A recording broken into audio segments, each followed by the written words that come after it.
Well, folks, things are escalating in Iran, sending oil up, the VIX up, and stocks down. We have to break down what the heck's going on, my thoughts, charts I'm looking at, stocks I'm watching, and overall what I'm doing right now. So, guys, let's dive into it. Hit the like button, make sure to subscribe, join my Patreon for my portfolio updates and my private Discord. That's linked down below, pinned in the comments, or go to stasurfs.com/Patreon. And now, cheers, got my good old espresso on deck. Actually, believe it or not, it might sound crazy, guys, but this is a single espresso to start off the day. So cheers, let's dive into it. So at this point, we are down across the board. The Dow's down 0.5%. The Russell's down over 1%.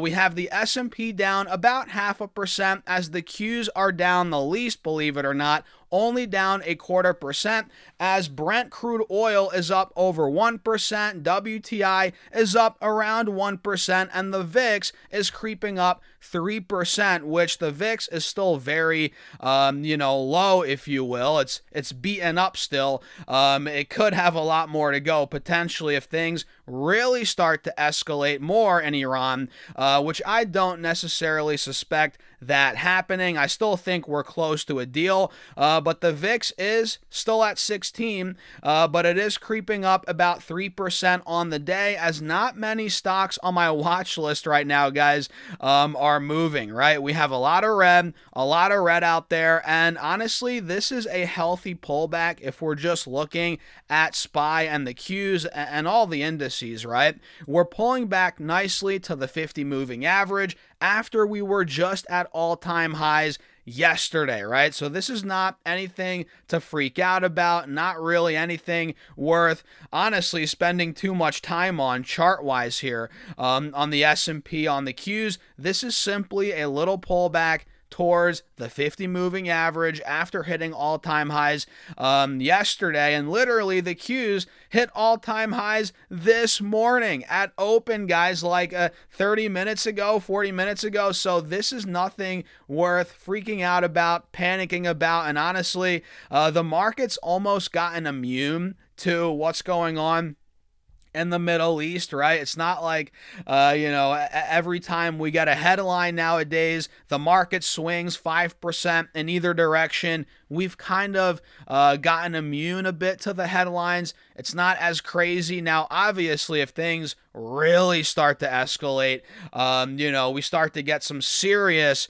back and forth here, right? Yeah, I mean, the market's going to react to that. But, these headlines we're seeing day to day, it's not as wild in terms of the market reactions. But yeah, we're down a little bit across the board, and I just think it's a healthy pullback. Simple as that, guys. So let me show you all what is going on here. Let's do a quick update on the news. I know we haven't been talking about the conflict too much. We're not obviously a geopolitical channel, so we're not going to go too deep into this every single day. Quite frankly, I much rather talk about stocks, finance, money. That's much more my thing. But obviously this ties in a little bit, right? Iran actually fired missiles, and the U.S. struck Iran facility, an Iranian facility, after reports of faltering peace talks, which we'll talk about that here in this video. So according to the U.S. military, Iran fired missiles at Kuwait and Bahrain that failed or were shot down, right? And that the United States, according to the U.S. military, launched strikes on an Iranian facility in response. And Iran fired missiles toward Kuwait and Bahrain, but failed actually to hit their targets, according to the U.S. And the two fired at Kuwait fell apart, or the two missiles rather fired at Kuwait fell apart en route, while U.S. and Bahraini forces intercepted the missiles aimed at Bahrain. So they're still back and forth here, right? And the U.S. Central Command said it responded with strikes on an Iranian military ground control station on Qasem Island in the Strait of Hormuz, right? So this is continuing to happen, right? And the guard said, we had previously warned that in case of aggression, the response would be different and more severe, and we acted accordingly, right? So if we come down here a little bit more, the attacks happened after Iran stopped communicating with mediators about extending a ceasefire in the war with the United States and Israel, according to reports on Tuesday. And President Donald Trump actually disputed that claim and said talks were continuing. So if we come down here a little bit more, now they want me to sign up for their service. Trump said the conversations between us and Iran have been going on continuously, including 4 days ago, 3 days ago, 2 days ago, 1 day ago, and today, said Trump in a social media post. And he said, where they lead, no one ever knows. But as I told Iran, it's time, one way or another, for you to make a deal, you know? And a big part of why Iran is hesitant to make a deal, in my eyes, is because of Israel, Lebanon, what's going on there.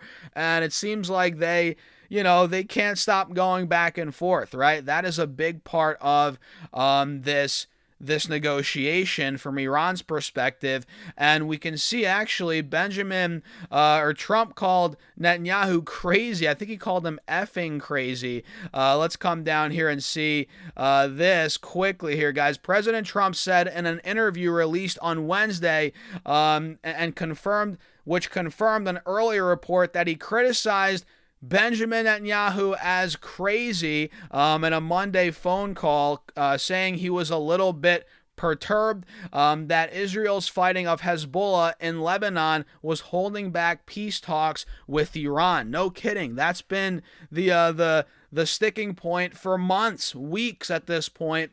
And, they just can't stop going at Lebanon, Hezbollah, the back and forth. I mean, that needs to stop for this deal to actually come about. Let me come down here a little bit. We can see, no, I don't want to sign up for AP News. Sorry, AP News. I do like your service, but I don't want to sign up for your service. Let's see here, guys. Trump said Iran's supreme leader is still involved in peace talks, blah, blah, blah. Trump says the U.S. blockade. Oh, this is something worth mentioning, too. The U.S. blockade of the Strait of Hormuz could go through Labor Day. Guys, that's in September, meaning a summer of elevated gasoline prices, which, during the travel season, that is going to increase prices for people, obviously, that are traveling via airplane, right? You're going on vacation, you're taking a road trip, everything's going to be more expensive gasoline wise. The president said in an interview that oil shipments through the Strait of Hormuz could be blocked through the summer as the extent of progress in peace talks with Iran remain unclear, although Trump said he thought it was unlikely that the strait would be closed that long, but he did acknowledge to the New York Post Pod Force One. Is that the podcast? Wait a second. Pod Force One is their podcast? That's pretty sick, actually. Wait a second. That's a good name. But he acknowledged to the Pod Force One that the U.S. blockade stopping tankers with Iranian oil could go through September 7th, the Labor Day holiday, which is actually wild. And Trump said he does work well with Netanyahu, even after calling him effing crazy in a Monday phone call, saying he was a little bit perturbed that Israel's fighting of Hezbollah in Lebanon was holding back peace talks, blah, blah, blah. We talked about that. He said on the Pod Force One, we've worked very well together. I like Bibi a lot, and I work very well with him. Well, make him stop freaking going back and forth with Lebanon so we can get closer to a deal. How about that? Trump said, I'm a wartime president. He's a wartime prime minister. Oh, yeah. He totally is. We definitely know that. So that's kind of the breakdown here, guys. Nothing too crazy, but the back and forth's continuing, and the fact that we might see the strait potentially closed till Labor Day, through Labor Day, right? That is causing a little bit of uncertainty. Oil prices are starting to creep up, and now, again, prices at the pump could be elevated for the entire summer, which is actually not ideal. Not ideal at all. So that's the breakdown there. And again, we're not a geopolitical channel. We're not going to go too deep into all this and break down everything in depth like a lot of people on the internet do. That's not my thing, but I do cover it when it does, relate to the stock market, oil prices, which all that, I mean, it's in the finance world, so we do have to talk about it here and there, but we're not going to be breaking it down every day, guys. There are better channels that you can go watch for that type of content. So let's go over now quickly a couple stocks I'm looking at. I mean, we do have a good amount of red out there.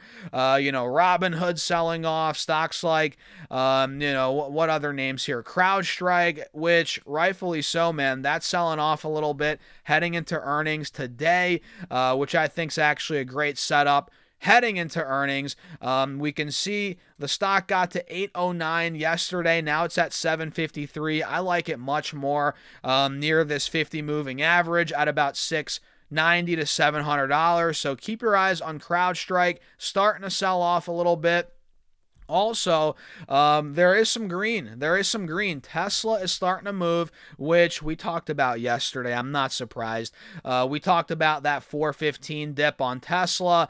Now it's right back to 430. I was about to add more yesterday, but my position's kind of fully built out. So I was like, let me add more Robinhood instead. So that's what I did. And Tesla at this point, man, we have a clear cup and handle heading into that SpaceX IPO, and I think we're gonna rip right through 450. That's my opinion. Call me crazy, guys. Lam Research, which we talk about a good chunk here. One of my positions is also starting to break out, which, not to toot my own horn, but did we not talk about it? Did we not call it out? This is starting to take out the highs from the end of May, and I think we're going to really break through there and go higher here. I think we're going 350. Dare I say even higher on Lam Research. Then I might start locking in some profits, guys.